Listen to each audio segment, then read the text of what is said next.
সুন্নতের নিয়তে রাখতে হবে, একটা ভদ্র কাটিং হইতে হবে। আর ইউনিভার্সিটি আর স্কুলের স্টুডেন্ট হলে ইউনিভার্সিটির ড্রেস কোড, হেয়ার কাট মেনে চলতে হবে, ঠিক কি না? আর সুন্নাতের নিয়তে যদি রাখতে চাও, একটা ভদ্রতা থাকতে হবে, একটা সৌন্দর্য থাকতে হবে। ইদানিং অনেক ছেলেরা খুব অদ্ভুত কাটিং দেয়, এই হেয়ার কাটগুলো নিষিদ্ধ। একটা হেয়ার কাট আছে কাজাহ, নাহা রাসূলুল্লাহি আনিল কাজাহ, বিশ্বনবী কাজাহ কাটিং দিতে নিষেধ করেছেন। কাজাহ মানে চুলের কিছু অংশ ট্রিম করে চামড়ার সাথে লাগানো, কিছু অংশ বড় বড় এরকম আছে না নাই? এটারে আমি বলি ঘোড়া কাটিং। কি কাটিং?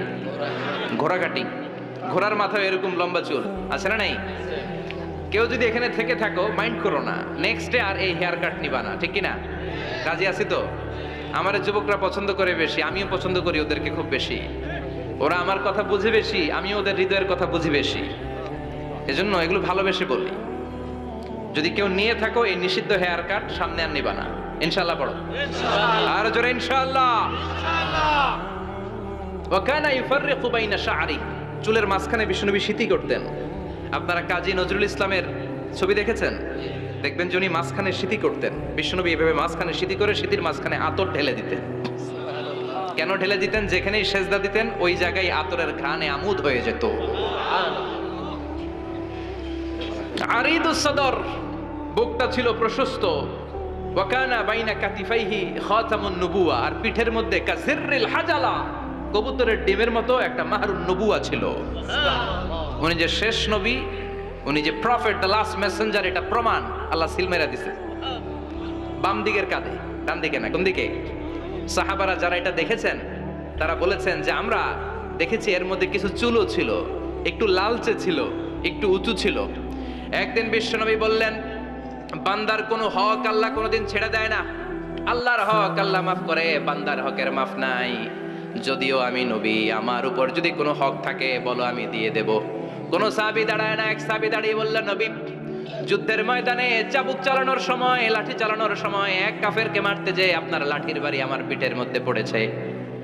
আপনি যেহেতু এই কেসাসটা আদায় করতে চান, আপনার পিঠে আমি লাঠির বাড়ি মেরে এটারে শোধবোধ করে দিতে চাই। সাইয়েদনা ওমরে ফারুক হাতের জামা এরকম পড়তে শুরু করছে, আয় এদিকে আয়, তোরে শোধবোধ করাই। বিশ্বনবী বললেন, ওমর রাখো, এটা বান্দার হক, মিটাতে দাও। বিশ্বনবী বললেন, আসো, তুমি এসে আমার পিঠে লাঠি দিয়ে চাবুক দিয়ে বাড়ি মারো। সাহাবী বলে, ও নবী, তখন দুর্ভিক্ষের সময়ের যুদ্ধ ছিল, আমাদের গায়ে জামা ছিল না। যখন আপনি আমার চাবুকটা পিঠের মধ্যে মেরেছেন, আমার পিঠে তখন জামা ছিল না। আপনি যদি যথা নিয়মে কেসাসটা আদায় করতে চান, আপনার জামাটা খুলেন, খালি পিঠের মধ্যে বাড়িটা মারিস। এবার ওমরে ফারুককে ধরে কে? এদিকে আয়, তোরে দেখাইতেছি। বিশ্বনবী বললেন, ওমর থামো, মারতে দাও। বিশ্বনবী উনার জুব্বাটা উপরের দিকে উঠালেন, পিঠের মধ্যে বাড়ি দেওয়ার জন্য ওই সাহাবীকে ডাকলেন। ওই সাহাবী বিশ্বনবীকে পিছন দিক থেকে জড়িয়ে ধরে ওই মোহরে নবুয়তের মধ্যে চুমু দিয়ে ফেলেছে। সাহাবী বললেন, নবী গো, এই নাটক করার জন্য আপনি আমারে মাফ করে দিয়েন। আপনি বিশ্বনবী, উদম গায়ে আপনারে দেখা যায় না, খালি গায়ে আপনারে দেখা যায় না। শুনেছি আপনার পিঠের মধ্যে মোহরে নবুয়ত আছে। অনেক দিনের সাধনা, জল্পনা কল্পনা, আপনার মোহরে নবুয়তে আমার ঠোঁটটা আমি লাগাবো। আপনার মোহরে নবুয়তের মধ্যে আমার ঠোঁটটা লাগিয়ে আমার ঠোঁটটারে আমি জাহান্নাম থেকে পরিত্রাণ করাবো। এজন্য প্ল্যান প্রোগ্রাম করে এতক্ষণ আপনার জামাটা খুলতে বলেছি। আপনার উপরে আমার কোনো হক নাই। আমার আব্বা মা, আমার সম্পদ, আমার জীবন আপনার জন্য কোরবান গো নবী। বিশ্বনবীর পিঠে বাম দিকে খাতামুন নবুওয়া ছিল, মাহরে নবুওয়া। কোন বর্ণনা এসেছে উনি এই মাহরে নবুওয়া দিয়ে পিছন দিকে দেখতেন। বিশ্বনবী যখন নামাজ পড়তেন উনি বলতেন, ইস্তাকিমু ওয়া আতাদিলু ইয়ারহামুকুমুল্লাহ, কাতার সোজা করো, ফাঁকা জায়গা বন্ধ করে দাও, কারণ আমি সামনে যেমনি দেখি পেছনেও তেমনি দেখি। অনেকে বলেন বিশ্বনবী পেছনে দেখতেন এই মাহরে নবুয়তের জায়গাটা দিয়ে। এটা ছিল বিশ্বনবীর behind CC camera, behind close circuit camera. আল্লাহু আকবার। বিশ্বনবী ছাড়া কোন নবীর পিঠে এরকম মাহরে নবুয়া ছিল নাকি? কথা বলেন। এজন্য ওই নবীরে গালি দিলে সহ্য হয়? কথা বলেন, সহ্য হয়? আবিয়াদুল ইবতাইন, বগল ছিল শুভ্র সাদা। আমাদের বগল কি সাদা? দুর্গন্ধ, কুৎসিত, কালো, তাই না? বিশ্বনবীরটা কালো। কথা কন, শুভ্র সাদা। আমরা দোয়া করি এভাবে। বিশ্বনবী মাঝে মাঝে দোয়া করতে করতে বৃষ্টির জন্য যখন দোয়া চাইতেন, আরাফার ময়দানে যখন দোয়া চাইতেন, দোয়া করতে করতে হাতটারে উপরের দিকে করতেন। সবাই এরকম হাত তোলেন, সবাই হাত তোলেন।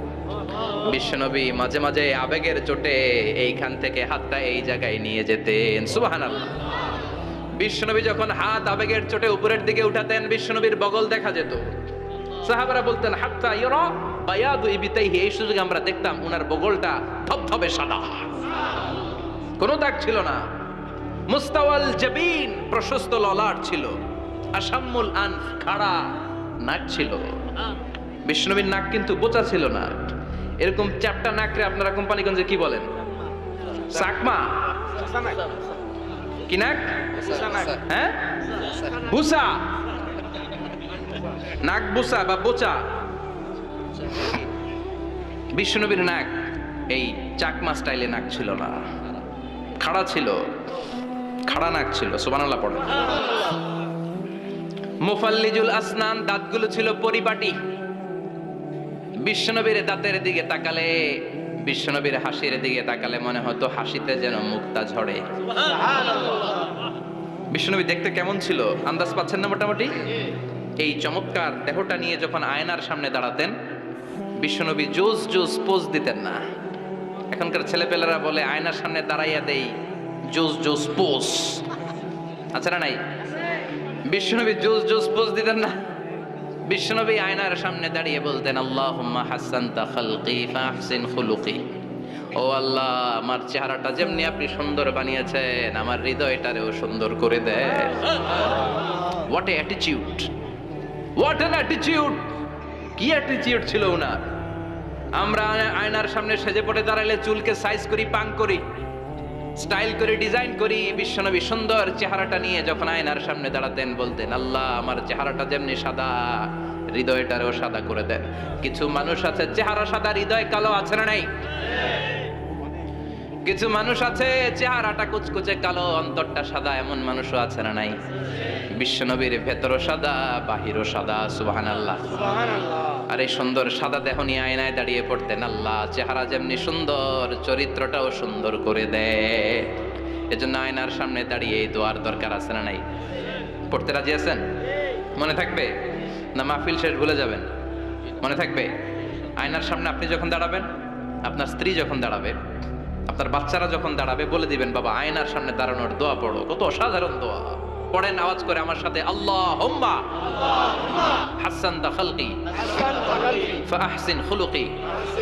আল্লাহুম্মা হাসানতা খালকি ফাহসিন খুলুকি। এর মানে আল্লাহ, আমার চেহারাটা করেছো সুন্দর, আমার আচরণ, আমার চরিত্রটাও সুন্দর করে দাও। চিৎকার করে পড়েন আমিন। তাহলে বিশ্বনবীর ব্যাপারে তিনটা কথা আমরা শুনবো বলেছিলাম, প্রথমটা শুনে ফেলেছি। মানে উনি দেখতে কেমন ছিল, উনি দেখতে কেমন ছিল, এর মধ্যে আমাদের আমলের কিছু নাই, শুধু বর্ণনা করা আর শোনা আর বিষ্ণুনবীকে ভালোবাসা, ঠিক কিনা? কারণ উনার নাক খাড়া, আমার তো খাড়া নাও হইতে পারে। উনি সুন্দর, আমি তো শ্যামলা হইতে পারি, কারণ এটা আল্লাহর দেয়া পরীক্ষা, ঠিক কিনা? দ্বিতীয় পয়েন্ট থেকে আমাদের আমল শুরু। দ্বিতীয় পয়েন্ট ছিল বিষ্ণুনবীর আচরণগত বৈশিষ্ট্য। আমার নবীর বিহেভিয়ার কেমন ছিল, কন্ডাক্ট সিস্টেম কেমন ছিল, ম্যানার কেমন ছিল, মানুষের সাথে কমিউনিকেশনটা কেমন ছিল, ব্যবহারিক জীবনটা কেমন ছিল, এগুলো আমল করার দরকার আছে না নাই? কষ্ট হচ্ছে? কষ্ট হচ্ছে? মনোযোগ আছে তো? মনোযোগ আছে না গেছে? আমরা এবার শুনবো বিশ্বনবীর আচরণ কেমন ছিল। বিশ্বনবী যখন রাস্তা দিয়ে হাঁটতেন, ইয়ামশি হাউনান, বিনয়ের সাথে হাঁটতেন। ইয়ামশি হাউনান, রহমানের বান্দারাও বিনয়ের সাথে রাস্তা দিয়ে হাঁটে, ঠিক কিনা? وعباد الرحمن الذين يمشون على الأرض هونا وإذا خاطبهم الجاهلون قالوا سلاما। রহমানের বান্দারা যখন রাস্তা দিয়ে হাঁটে, বিনয়ের সাথে হাঁটে, তারা অহংকার প্রদর্শন করে না, মানুষের সাথে বিনয়ের সাথে রাস্তা দিয়ে হাঁটে। এজন্য রাস্তা দিয়ে যখন হাঁটবো, বিনয়ের সাথে হাঁটবো। রাজি আছেন তো? নাকি অহংকার প্রদর্শন করে হাঁটবেন? বিশেষ করে যুবকেরা, 3-4 জন যুবক একসাথে হলে রাস্তায় ওদের আর কারো হুঁশ জ্ঞান থাকে না, পুরো দুনিয়াটাই মনে হয় দুনিয়াটাই আমার, আছে না নাই? না, মুরব্বীকেও সম্মান করবা, মহিলাদেরকে সম্মান করবা, তোমার জায়গায় তুমি হাঁটবা, ভদ্রভাবে হাঁটবা। ভদ্রভাবে হাঁটার দরকার আছে না নাই? উনি মুরব্বী, একদিন উনিও তোমার মতো যুবক ছিল, ঠিক কিনা? এই যে আমার কালো দাড়ি আজীবন কালো থাকবে? কথা বলেন। ওনার সাদা দাড়ি ছোটবেলায় মনে হয় সাদা দাড়ি নিয়ে আসছিল না?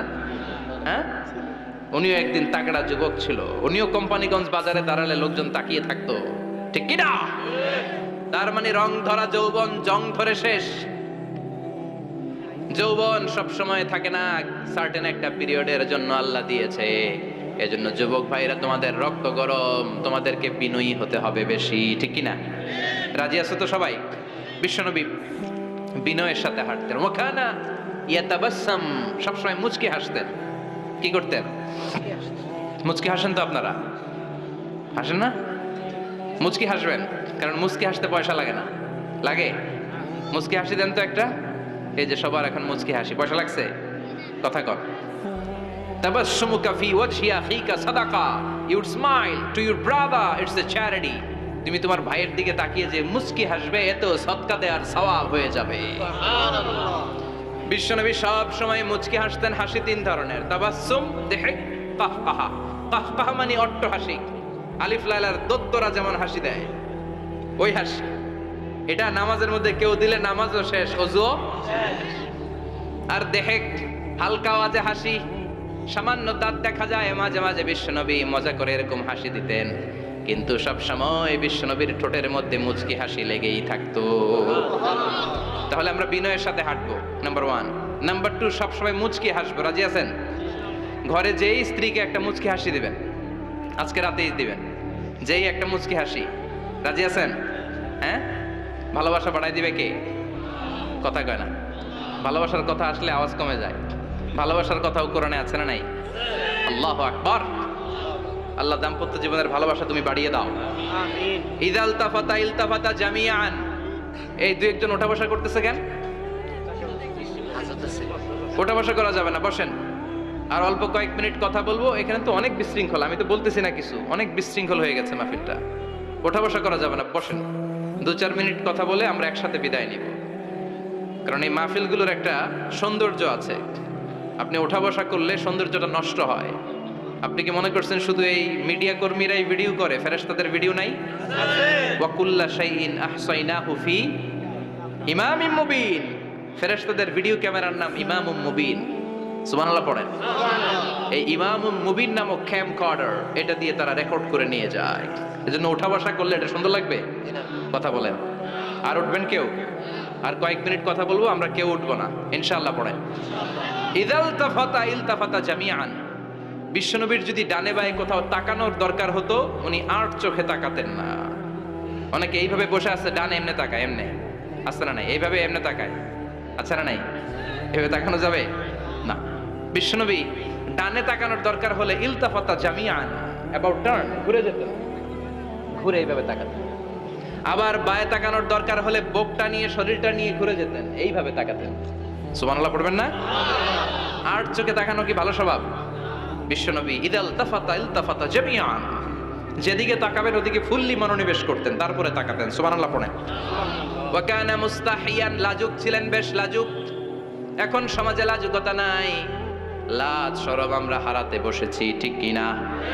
বিশ্বনবী আসাদ্দু হায়াআন মিনাল আদরা ফি খিদ্রিহা, যেই মেয়েদের বিয়ে হয় নাই, এমন ভার্জিন নারী, কুমারী নারী যারা পর্দার ভেতরে অনেক লাজুক হয়ে বসে থাকে, বিশ্বনবী পর্দার আড়ালের ওই কুমারী নারীদের চাইতেও বেশি লাজুক ছিলেন।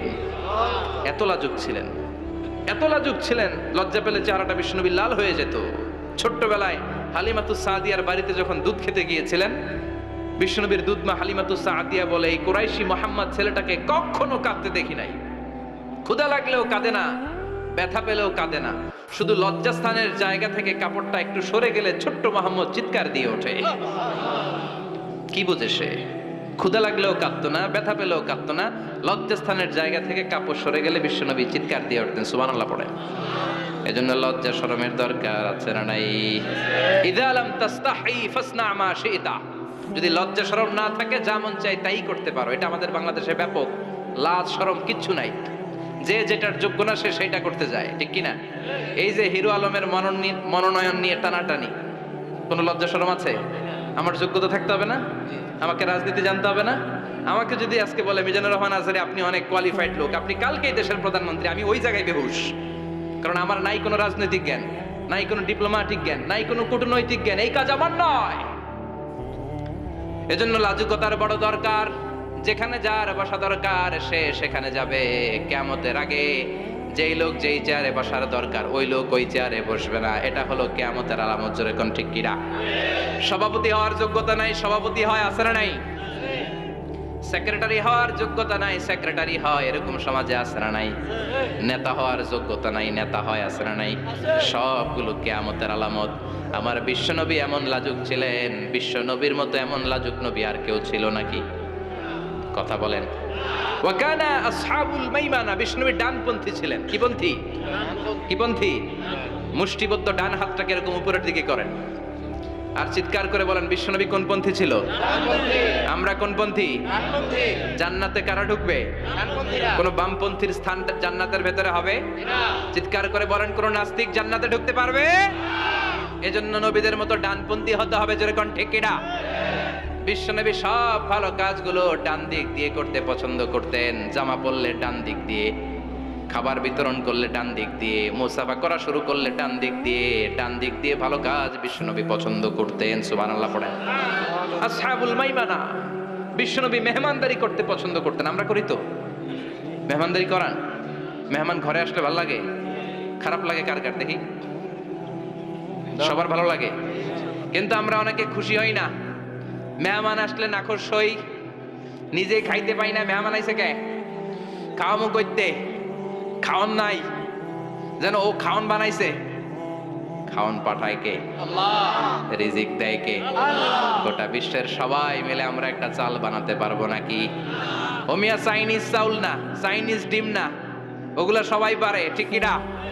আল্লাহর বানানো ন্যাচারাল চাল, গাছের মধ্যে হওয়া যেই চাল, ধান আল্লাহ তৈরি করেছে, এরকম ধান, এরকম একটা পেয়ারা, এরকম ছোট্ট একটা কমলার টুকরা গোটা বিশ্বের সবাই মিলে বানাতে পারে নাকি? এজন্য রিজিকের মালিক কে? মেহমান আপনার রিজিকে ভাগ বসাতে আসে না, সে তো তার রিজিক নিয়ে আসে। সে আরো এসে আপনার রিজিকে বরকত ঢুকিয়ে দিয়ে যায়। চিল্লা এখন ঠিক কিনা? কারণ আমরা বরকতে বিশ্বাসী। বরকত বিশ্বাস করেন?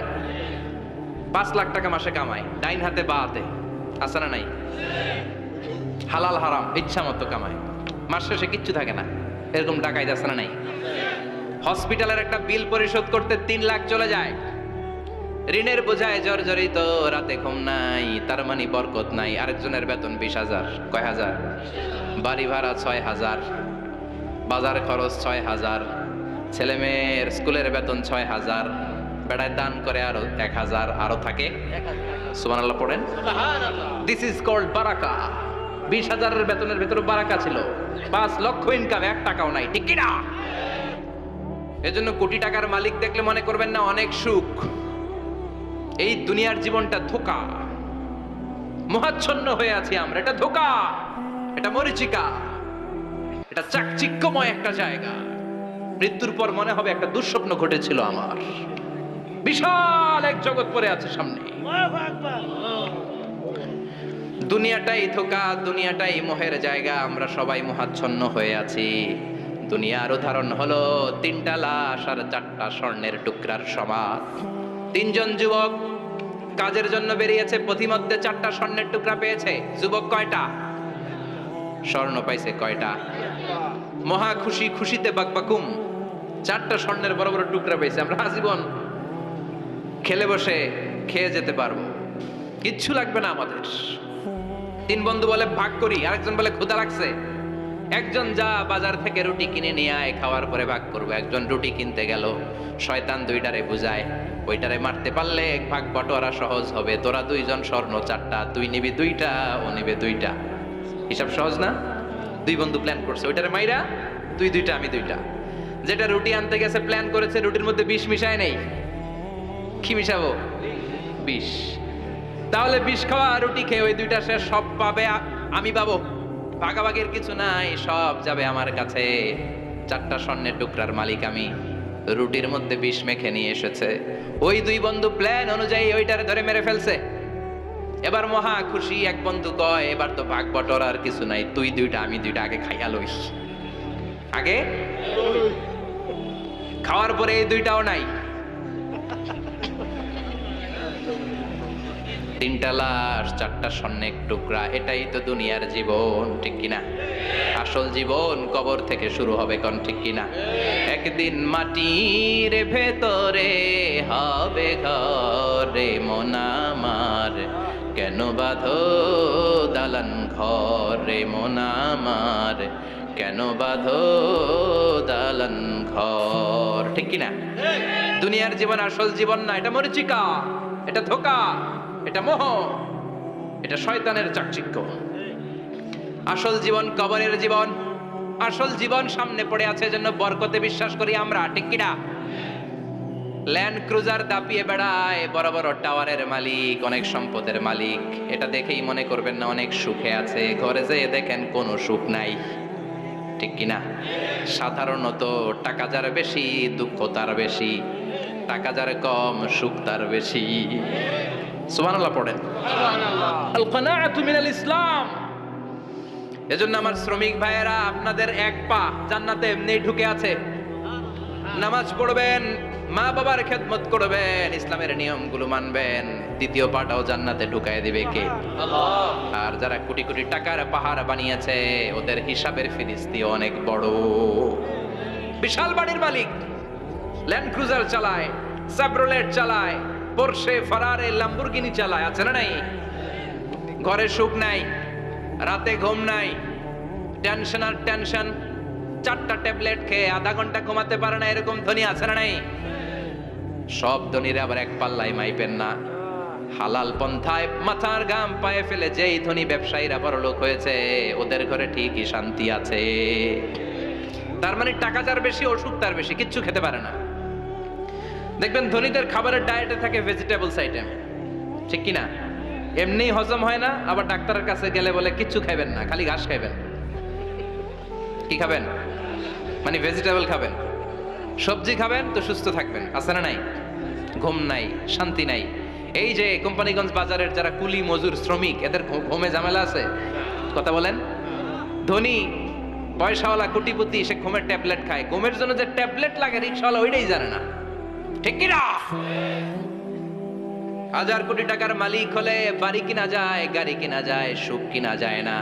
কোম্পানিগঞ্জ বাজারে সুখ বিক্রি হয় এমন দোকান আছে নাকি? কথা কন, একটাও নাই। কি করলেন আপনারা?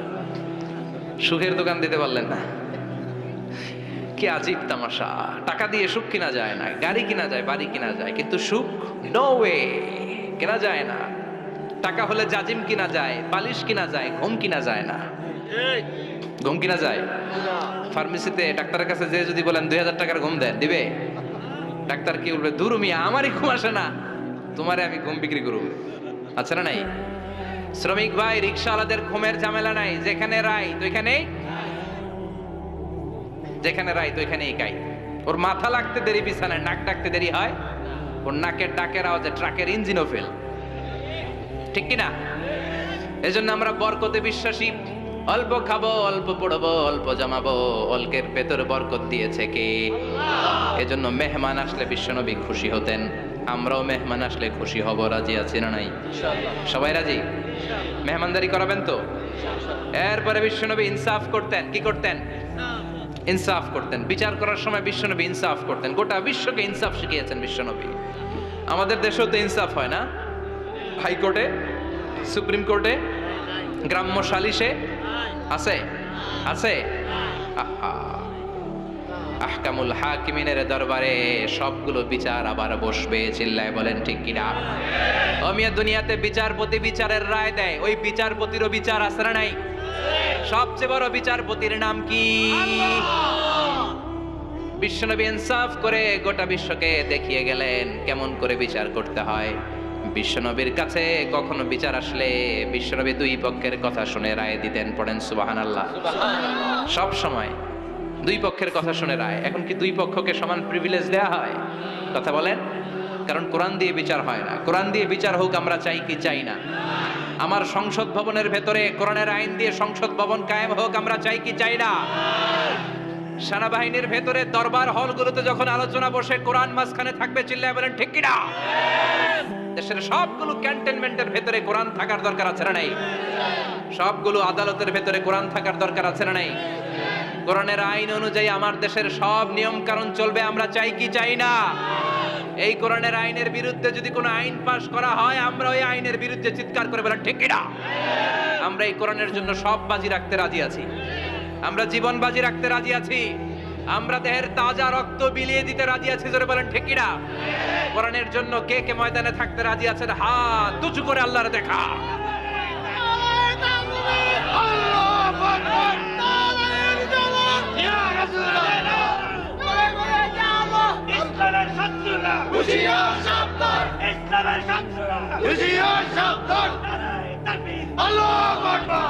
আল্লাহ কোরআনের জন্য যে ভালোবাসাটাকে তুমি কবুল করো, আমরা যেন দেখে যেতে পারি যে এই দেশে কালেমার পতাকা পতপত করে উড়েছে। আমরা যারা ইসলামের পক্ষে, এটাই আমাদের অপরাধ। আমরা ইসলামকে একটা বিজয়ী শক্তি হিসেবে দেখতে চাই, আমরা ইসলামকে পার্লামেন্টের ভেতরে দেখতে চাই, আমরা কালিমার পতাকা পতপত করে উঠছে এটা দেখে যেতে মরতে চাই। চিল্লায় বলেন ঠিক কিনা? বিশ্বনবী ইনসাফ শিখালেন, বিচার আসলে দুই পক্ষের কথা শুনতেন। বিশ্বনবীর স্ত্রী সাওদা এসে বলে, নবী আমি আপনার কুমারী বউ আয়েশার ঘরে তরকারি নিয়ে গিয়েছিলাম, ঝোল নিয়ে গিয়েছিলাম, কোন বর্ণনায় পায়েস নিয়ে গিয়েছিলাম। তরকারি দেওয়ার পরে আপনার স্ত্রী রেগে বলে, তরকারি দিলা কেন? আমি কি তরকারি রাঁধতে পারি না? আনলা কেন? রাগের চোটে তরকারির ঝোল নিয়ে পায়েস নিয়ে আমার গালের মধ্যে মাখিয়ে দিয়েছে আপনার বউ। আপনি তো শ্রেষ্ঠ বিচারক, কোন বিচার করে দেন। দুই বউয়ের মধ্যে ঝগড়া আছে না নাই? বিশ্বনবী সাউদার কথা শুনলেন, মা আয়েশাকে ডেকে পাঠালেন। মা আয়েশারে বললেন, ও আয়েশা আসলে এমনটা করেছো নাকি? মা আয়েশা বলে, নবী তখন আমার মেজাজটা বড্ড গরম ছিল, রাগের মাথায় ঝোল নিয়ে আমি সাউদার মুখে লাগিয়ে দিয়েছি, আসলে কাজটা ঠিক হয় নাই, আমারে ক্ষমা করেন। বিশ্বনবী দুইজনের কথা শুনে ঠান্ডা হয়ে বসলেন। সুবহানাল্লাহ। একজনের কথা শুনে রায় দেয় নাই, ঠিক কি না? দুইজনের কথা শুনে বিশ্বনবী বললেন, আমার আদালতের রায় হচ্ছে কিসাস, টিট ফর ট্যাট। যেমন করেছো তেমন, ঘুষি মারলে ঘুষি, গুতা মারলে গুতা, ঠেলা মারলে ঠেলা, আচ্ছা না নাই? সাউদাকে যেমনি তুমি পায়েস মাখিয়ে দিয়েছ, সাউদাও পায়েসের বাটি থেকে কিছু পায়েস নিয়ে আয়েশার গালে মাখো। সুবহানাল্লাহ পড়েন। সাউদাও বিশ্বনবীর রায় অনুযায়ী বাটি থেকে পায়েসের ঝোল নিয়ে মা আয়েশার গালের মধ্যে মেখে দিলেন। মা আয়েশা কি আর করবেন, হেসে দিলেন। সাইয়েদাতুনা সাউদাও হাসলেন, বিশ্বনবীও হাসলেন। আরশের উপর থেকে খুশি হয়ে গেল কে? এজন্য কোরআন দিয়ে যদি, কোরআনের নিয়ম দিয়ে যদি, বিশ্বনবীর শেখানো পন্থায় যদি বিচার হয়, ওই বিচারের মধ্যে ইনসাফ থাকবে, জুলুম থাকবে না। ওই বিচারের মধ্যে কোনো স্কাইপি কেলেঙ্কারি হবে না। আমাদের টেলিফোনের ফোনালাপ ফাঁস হয়ে যায়, স্কাইপি ফাঁস হয়ে যায়, অনেক ঝামেলা হয়ে যায়, আছে না নাই? এরপরেও জনগণের চোখ খোলে না। আল্লাহ তুমি চোখ খোলার তৌফিক দাও, সহি সমাজ দান করো, পড়ে না আমিন। বিশ্বনবী ইনসাফ করতেন। বনু মাখজুমিয়া গোত্রের এক মহিলা চুরিতে ধরা পড়ল। কিসে ধরা পড়ল? কথা বলেন। চুরিতে। চুরি করলে নিয়ম কি? লাউ চুরি করলে, আম চুরি করলে, কলা চুরি করলে হাত কাটা যাবে না, এটা বড় চুরি। সুবহানাল্লাহ।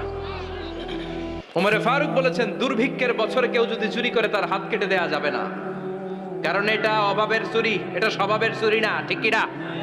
করে খাবার নাই, পেটে দানা পানি নাই, লাউ চুরি করছে, মুরগি চুরি করছে, এই চোরের হাত কেটে দিও না, কারণ সে ক্ষুধার্ত, পেটে খাবার আছে, গায়ে জামা আছে, সমাজে সম্মান আছে, তারপরে পুরো দেশটা খেয়ে ফেলতে চায়, এরকম ডাকাত আছে না নাই? দেশের টাকা পাচার করে, ব্ল্যাক মানি করে, এরকম ডাকাত আছে না নাই? ঘুষ খেতে খেতে পেটটা এরকম হাতির মতো মোটা করেছে, এরকম ডাকাত আছে না নাই? দেশের সবকিছু লুণ্ঠন করে, এরকম আছে না নাই? এই ডাকাতদের হাত কাটার মধ্য দিয়ে হাত কাটার প্রোগ্রাম শুরু করতে হবে। এরকম একটা ডাকাতের হাত কেটে যদি দেশের গভর্নমেন্ট বাইতুল মোকাররমে জুমার নামাজের সামনে লাইভ সম্প্রচার করে, সারা বাংলাদেশের 18 কোটি মানুষ যদি দেখে, আর কেউ চুরি করবে? চুরি করার আগে 3 বার লাফ দিবে, যেরকম ঠিক কিনা? বনু মাখজুমিয়া গোত্রের এক নারী চুরিতে ধরা পড়ল। ভেরি প্রেস্টিজিয়াস এন্ড ডিগনিফাইড ফ্যামিলির মেয়ে। এলাকায় সম্ভ্রান্ত কিছু ফ্যামিলি থাকে না, এরকম বড় ফ্যামিলির মেয়ে। সব সাহাবারা বলল, এখন যদি নবী হাত কেটে দেয় মদিনাতে তো মারামারি হবে। ওসামা বিন যায়েদকে বলল, ওসামা তুমি বিশ্বনবীর সবচেয়ে প্রিয় পাত্র, হুব্বু রাসূলিল্লাহ, তুমি যাও বিশ্বনবীরে বলো হাত যেন কেটে না দেয়। ওসামা যে বলে, নবী গো, সব সাহাবারা বলেছে এই মেয়ের হাত কাটলে মদিনায় ঝামেলা হবে, হাত কেটে দিয়েন না। এই কথা শুনে বিশ্বনবীর চেহারাটারে লাল করে দিল কে? আল্লাহ। বিশ্বনবী বললেন, ওসামা কোত্থেকে এত বড় স্পর্ধা পেলি রে তুই ওসামা? এই আইনটা তো আমি বানাই নাই, আরশের উপর থেকে এই আইনটা নাজিল করেছে কে? আস-সারিকু ওয়াস-সারিকাতু ফাকতাউ আইদিয়াহুমা জাযাআম বিমা কাসাবা নাকালাম মিনাল্লাহ ওয়াল্লাহু আজিজুন হাকীম। সুবহানাল্লাহ পড়েন। If anyone steal something very precious from the society, from house, the government should cut down his right hand. দামি কিছু চুরি করলে গভর্নমেন্ট কাটবে, আমরা কাটতে পারবো? এটা সরকারের কাজ, সরকার ডান হাত কেটে দিবে। ওসামা, এটা আল্লাহর আইন। কেমন করে আল্লাহর আইনে তুমি সুপারিশ করতে আসো? কোন বানু মাখজুমিয়া গোত্রের মেয়ে? ওই মেয়ে তো দূরের কথা, আমার কলিজার টুকরা ফাতেমাও যদি চুরি করে, আমি রামদানিয়ে ফাতেমার ডান হাতটা এক কোপ দিয়ে কেটে দিতে এক মুহূর্ত দেরি করব না রে ওসামা। জাস্টিস, ইনসাফ শিখে নাও। কেমন করে প্রতিষ্ঠা করেছে বিশ্বনবী, চিৎকার করে বলেন ঠিক কিনা? এগুলো হচ্ছে বিশ্বনবীর অভ্যাস, আচরণ। বিশ্বনবী ধীরস্থির ভাবে কথা বলতেন, তাড়াহুড়ো করতেন না। সাহাবারা বলতেন বিশ্বনবী যখন কথা বলতেন প্রতিটা শব্দ আলাদা করা যেত, প্রতিটা অক্ষর আলাদা করা যেত। আল্লাহু আকবার। আবার জরুরি কোনো কথা যখন বিশ্বনবী বলতেন ওইটাকে 3 বার বিশ্বনবী রিপিট করতেন। কয়বার? কারণ জরুরি। কারণ কি? যেন না ভুলে যায়, ভুল যেন না হয়। 3 বার বলতেন। বিশ্বনবী একবার তাকওয়া নিয়ে ওয়াজ করতেছিলেন আর বলছিলেন তাকওয়া হা হুনা হা হুনা হা হুনা, তাকওয়া এইখানে এইখানে এইখানে। কয়বার বললেন? কারণ তাকওয়ার ওয়াজ কি কম গুরুত্বপূর্ণ নাকি বেশি গুরুত্বপূর্ণ? তাকওয়া মানে কার ভয়? যাদের হৃদয়ে আছে আল্লাহর ভয়, তারা কবু পথ ভুলে যায় না। আল্লাহর প্রেম ছাড়া এই দুনিয়ায় কারো কাছে কোনো কিছু চায় না। ঠিক না? যাদের হৃদয়ে আছে আল্লাহর ভয়, তারা কবু পথ ভুলে যায় না। আল্লাহর প্রেম ছাড়া এই দুনিয়ায় কারো কাছে কোনো কিছু চায় না। রাতের আধারে যারা সেজদাতে রয়, দু চোখের শ্রুতে নদী যেন বয়। রাতের আধারে যারা সেজদাতে রয়, দু চোখের শ্রুতে নদী যেন বয়। ছলনার হাতছানি যতই ডাকুক, ছলনার হাতছানি যতই ডাকুক, পেছনে ফিরেও সে তাকায় না। যাদের হৃদয়ে আছে আল্লাহর ভয়, তারা কবু পথ ভুলে যায় না। আল্লাহর প্রেম ছাড়া এই দুনিয়া কারো কাছে কোনো কিছু চায় না। চিৎকার করে বলেন ঠিক কিনা? তাকওয়ার ওয়াজ করলেন, তাকওয়া মানে আল্লাহর ভয়। বিষ্ণুই বললেন তাকওয়া হা হুনা, তাকওয়া হা হুনা, তাকওয়া হা হুনা। তাকওয়া এই জায়গায়, তাকওয়া এই জায়গায়, তাকওয়া এই জায়গায়। যেহেতু এটা গুরুত্বপূর্ণ, বিষ্ণুনবী 3 বার ইঙ্গিত করে বলেছেন। সুবহানাল্লাহ। বিষ্ণুই বলেন না তাকওয়া হা হুনা, তাকওয়া এইটা। বলেন না তাকওয়া হা হুনা, তাকওয়া এইটা। বলেন না তাকওয়া হা হুনা, তাকওয়া এইটা। জুব্বায় তাকওয়া, দাড়িতে তাকওয়া, টুপিতে তাকওয়া বলে নাই। তাকওয়ার আসল জায়গা হলো হৃদয়। এজন্য যাদের হৃদয়ে আল্লাহর ভয় আছে তারা কোনোদিন পথ হারাতে পারে। তাদেরকে সিরাতুল মুস্তাকিমের উপর দায়েম রাখে কে? কি সুন্দর অভ্যাস ছিল বিশ্বনবীর, মানার দরকার আছে না নাই? বিশ্বনবীর আরেকটা অভ্যাস ছিল, বাসি খাবার খেতেন না। জানেন? বাসি খেতেন না, অল্প খেতেন, কিন্তু যেটা খেতেন ভালোটা খেতেন। অল্প খেতেন কিন্তু যেটা খেতেন ভালো খেতেন। মধু খেতে পছন্দ করতেন, কিন্তু মধুর মধ্যে দুর্গন্ধওয়ালা একটা মধু আছে না, মাগাফির। বুখারীতে লম্বা ঘটনা, ওইদিকে যাব না। এই মাগাফিরের মধু উনি খেতে চাইতেন না। ভালো সুগন্ধিওয়ালা মধু তিনি বিশ্বনবী খেতে পছন্দ করতেন। বিশ্বনবীর খাবারের তালিকায় সবচেয়ে পছন্দনীয় তালিকায় ছিল এই মধু। মধু খেতেন, দুধ খেতেন, খেজুর খেতেন, জব খেতেন, বার্লি খেতেন, ছাগলের বাজুর মাংস খেতে পছন্দ করতেন, সিনার মাংস। সুবহানাল্লাহ কইবেন না? What a choice! কি চয়েস ছিল বিশ্বনবীর! বাজুর মাংস খেতেন। বিশ্বনবী লাউ খেতে পছন্দ করতেন, লাউ। রুম্মান ফল খেতে পছন্দ করতেন, রুম্মান মানে ডালিম। রুম্মান মানে কি? ডালিম খেতে পছন্দ করতেন। মাশরুম খেতে পছন্দ করতেন। সুবহানাল্লাহ পড়েন। মাশরুমের স্যুপ পাওয়া যায় না রেস্টুরেন্টে? বিশ্বনবী বলতেন আল কামআতু মিনাল মান্নি ওয়া মাউহা শিফাউন লিল আইন। এই কামআ মানে মাশরুম, ব্যাঙের ছাতা, এটা হলো মান্না সালোয়ার মতো দামি খাবার। আর এই মাশরুমের স্যুপ চোখের জন্য মহৌষধ। যাদের রাতকানা দিনকানা আছে, মাশরুমের স্যুপ খান, চোখ ভালো করে দিবে কে? আল্লাহ। এজন্য বিশ্বনবী যেগুলো খেত এগুলো খাওয়ার দরকার আছে না নাই? বিশ্বনবীর যে সুন্দর চরিত্র ছিল, আচরণ ছিল, এগুলো পালনের দরকার আছে না নাই? তাহলে বিশ্বনবীর তিনটা কথা বলবো বলেছিলাম। প্রথম কথা ছিল দেখতে কেমন ছিল। অনেক কথা তো বলা যাবে না, সংক্ষেপে বললাম যে বিশ্বনবীর আচরণ কেমন ছিল। এখন শুনবো, শেষ কথা বলে যাই, বিশ্বনবীর ইন্টেলেকচুয়াল পাওয়ার কেমন ছিল, ওনার বুদ্ধিমত্তা কেমন ছিল। Hour beloved prophet Muhammad, the last Messenger, was a very good mediator. বিশ্বনবী ভালো মিডিয়েটর ছিলেন। বিশ্বনবী ভালো মধ্যস্থতাকারী ছিলেন। ঝগড়া লাগলে মিলাই দিতে পারতেন, চমৎকার। সুবহানাল্লাহ। বাড়িতে যায়া জিমায় পড়ছেন? কষ্ট হচ্ছে? আর কয়েক মিনিট পড়বো, একটা তাকবীর দেন, লিল্লাহি তাকবীর। হি ওয়াজ এ ভেরি গুড মিডিয়েটর। মধ্যস্থতাকারী ব্যক্তিত্ব ছিলেন।